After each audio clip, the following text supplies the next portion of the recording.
أهلا بيكي في حلقة جديدة من بودكاست مساحة لنفسك، المساحة الهادية الصغيرة اللي بنرجع فيها لنفسنا ونطبطب عليها ونبعدها شوية عن مشاغل الدنيا. في حلقتنا النهاردة هنتكلم عن كلمة بتتقال بسهولة جدا بس بتوجع من غير ما نحس. كلمة بتطلع كهزار أو كلوم بس ساعات بتكسر جواكي حاجة صغيرة اسمها الحماس. الكلمة دي انتي كسولة. طب هو أنا فعلا كسولة ولا يمكن تعبت؟ مش يمكن برضو دماغي تكون محتاجة استراحة عشان ترجع تشتغل تاني؟ النهاردة في مساحة لنفسك هنتكلم عن الكلمة دي وعن الكسل اللي ساعات بيبقى نقطة ضعف وساعات بيكون نداء من جسمك وعقلك بيقولك خدي بالك مني شوية. تعالوا بينا سوا نبدأ رحلتنا النهاردة بين التعب والراحة، بين اللوم والرحمة. وأول حاجة نعرفها في حلقة النهاردة هو معنى كلمة كسولة وأثرها النفسي. لما حد بيقولك كلمة كسولة بيكون أول إحساس بيجيلك هو الشعور بالذنب. بتحسي إنك مش بتعملي حاجة وإن الناس شايفينك مقصرة. بس خليني أقولك حاجة مهمة جدا، الكلمة دي مش دايما معناها إنك مش بتعملي حاجة. أوقات بيكون معناها إنك مش قادرة، مش إنك مش عايزة. وفي فرق كبير جدا ما بينهم، بين الكسل الحقيقي وبين التعب النفسي أو الجسدي أو الذهني. أوقات بنكون محملين زيادة عن اللزوم على نفسنا، شغل، مسؤوليات، ضغط، تفكير، مقارنات. ولما بنقف شوية ناخد نفسنا الناس بتفتكرنا بنكسل، بس الحقيقة إحنا بنحاول نعيش مش بنهرب. لو كلمة انتي كسولة دي اتقالت لك كتير بيبدأ جواكي كده صوت صغير يقولك هو أنا فعلا كسولة. ودي أخطر من أي كسل جسدي، لأنك بتكسلي عن الحلم وعن الخطوة وعن المحاولة. الصوت ده مع الوقت بيدمر جواكي الحافز، بيدمر الحماس، بيخليكي تشوفي نفسك دايما من منظور حد تاني. ودي مشكلة كبيرة جدا، لأن مفيش حد يعرف مجهودك الداخلي غيرك انتي. مفيش حد حاسس بعدد المرات اللي قمتي فيها رغم تعبك أو كملتي رغم إنك كنتي بتبكي في سرك. وزي ما كلمة انتي كسولة ليها أثر سلبي على نفسيتنا، كمان ليها أثر إيجابي. عايزة أقولك إن مش دايما الكلمة دي بتبقى نقمة، ساعات بتكون جرس إنذار لطيف بيقولك خدي بالك، يمكن فعلا بتأجلي حاجات كتير، يمكن محتاجة تنظمي وقتك أكتر، يمكن محتاجة تبدأي خطوة صغيرة بدل ما تستني الكمال. يعني لو خدتي الكلمة دي مش كهجوم، كفرصة للمراجعة، ممكن تبقى نقطة تحول في حياتك. لأن اللي بيكسل دايما بيحلم، واللي بيحلم عنده دافع يتغير. وكل تغيير كبير في الدنيا بيبدأ بخطوة واحدة بعد فترة من كسل طويل. طب ازاي اتصرف يا رانيا لما اسمع الكلمة دي أو تتقلي؟ أول حاجة ما تاخديش الكلمة دي على إنها إهانة، خديها كمعلومة مش كحكم. قولي لنفسك يمكن شايفيني كده عشان مش فاهميني، لأن الناس بتحكم من بره مش من جوه. تاني حاجة اسألي نفسك سؤال بسيط قوي، هو أنا فعلا مش بعمل حاجة ولا أنا محتاجة راحة؟ لو الإجابة إنك تعبانة يبقى الراحة مش كسل، الراحة علاج. ولو فعلا بتأجلي حاجات كتير يبقى ابدأي بخطوات صغيرة تقدري إن انتي تنفذيها. ما تقيسيش نفسك بالمجهود الكبير، قيسيها بالنية وبالإصرار وبالخطوة الصغيرة اللي ممكن تغير كل حاجة حواليك. طب إزاي أتجنب الأذى النفسي للكلمة وأحولها لطاقة تخليني أبدأ من جديد؟ خليني أقولك إن كلمة كسولة دي مش حكم، هي دعوة للتغيير مش للإحباط. اسألي نفسك النهاردة إيه الحاجة الصغيرة اللي ممكن أبدأ بيها؟ مش لازم تقومي فجأة تعملي كل حاجة، ممكن خطوة بسيطة بس، تمشي شوية، توضبي مكتبك، تشربي مية، تكتبي هدف بسيط، حاجة انت مأجلاها بقالك فترة تاخدي فيها خطوة صغيرة تحفزك انك تكمليها. الخطوة الصغيرة دي هتكون الشرارة اللي هتغير يومك كله.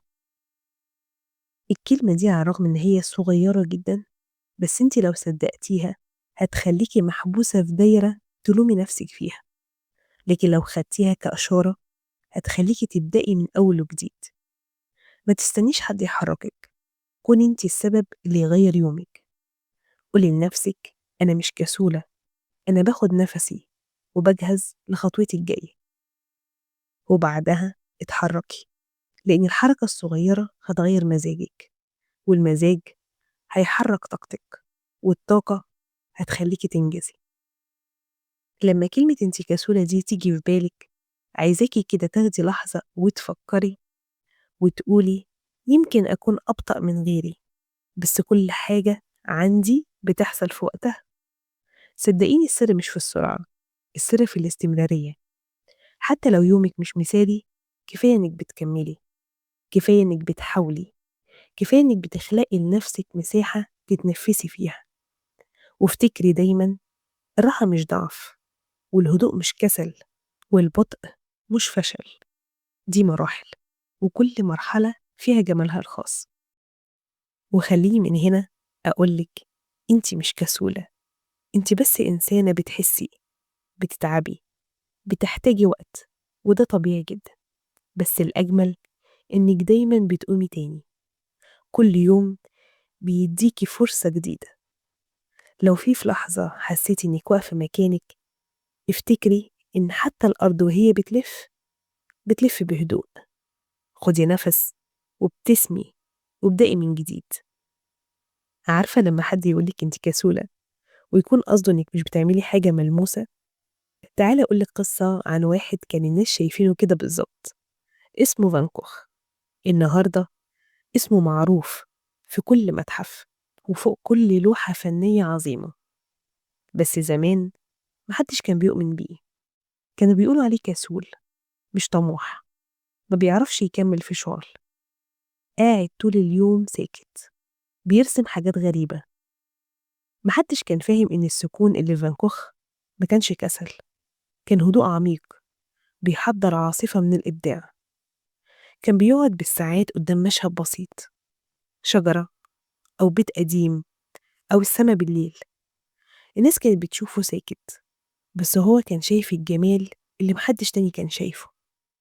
من الهدوء ده ومن البطء اللي الناس سموه كسل، خرجت لوحة ليلة النجوم، واحدة من أعظم وأجمل اللوحات في تاريخ البشرية. المفارقة إن فان كوخ ما باعش غير لوحة واحدة وهو عايش. كان بيترفض، وكانت الناس بتسخر منه وبيتقال عليه فاشل.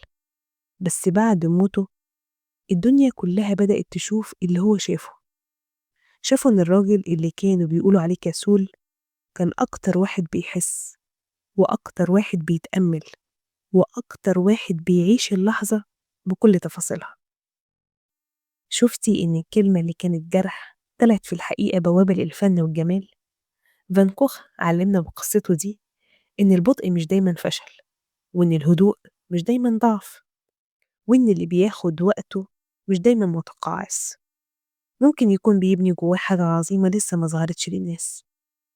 كلمة انتي كسولة ساعات بتبقى غيمة سودة بتعدي، بس لو استنيتي شوية بتسيب وراها مطر خير بينبت جواكي إبداع وراحة، فهم أعمق لنفسك. عشان كده لما تسمعي الكلمة دي بعد كده، افتكري فان كوخ، وافتكري إن الهدوء اللي الناس مش فاهمينه ممكن يكون هو المكان اللي بتتولد فيه أعظم نسخة منك. يمكن انت دلوقتي في فترة ركود، يمكن محتاجة وقتك، بس صدقيني الركود ده أوقات هو اللي بيحضر الموجة اللي بعدها، الموجة اللي هتشيلك لبعيد جدا وهتخليكي النسخة الأفضل منك. وقبل ما أقفل معاكي حلقة النهاردة، عايزة أقولك حاجة من جوه قلبي. يمكن في يوم قالولك انت كسولة، ويمكن صدقتيهم لفترة، بس خليني أقولك انت مش كسولة، انت بس بتمري بلحظة هدوء قبل ما ترجعي تلمعي. خديها قاعدة، كل لحظة تباطؤ جواها درس، وكل مرة وقعتي فيها كان فيها سبب عشان تقومي تاني وتكوني أقوى. الكلمة اللي وجعتك النهاردة ممكن تبقى الشرارة اللي تفتح لك باب جديد في حياتك بكرة. اختاري من النهاردة تكوني الشخص اللي بيقوم، حتى لو بهدوء، حتى لو بخطوة صغيرة. وصدقيني مفيش كسل أقوى من طاقة الرغبة في التغيير، ومفيش حاجة اسمها متأخرة طول ما فيكي نفس ولسه جواكي شغف صغير بيقول أنا عايزة أبدأ، فابدأي ولو بخطوة، وتحركي ولو بهدوء. حبي نفسك حتى لو مش مثالية، وافتكري دايما اللي بيرتاح مش بيفشل، واللي بيحاول هو اللي في يوم هيوصل. بشكرك من كل قلبي إنك كنت معايا في حلقة النهاردة من بودكاست مساحة لنفسك. ما تنسيش تشاركي الحلقة مع حد ممكن تكون الكلمة دي وجعته، يمكن تكون السبب اللي يخليه يبدأ من جديد. ولو عجبتك حلقة النهاردة ما تنسيش تدعميها باللايك، واستنيني في حلقة جديدة. من دلوقتي للحلقة الجاية خدي بالك من نفسك واديها مساحتها.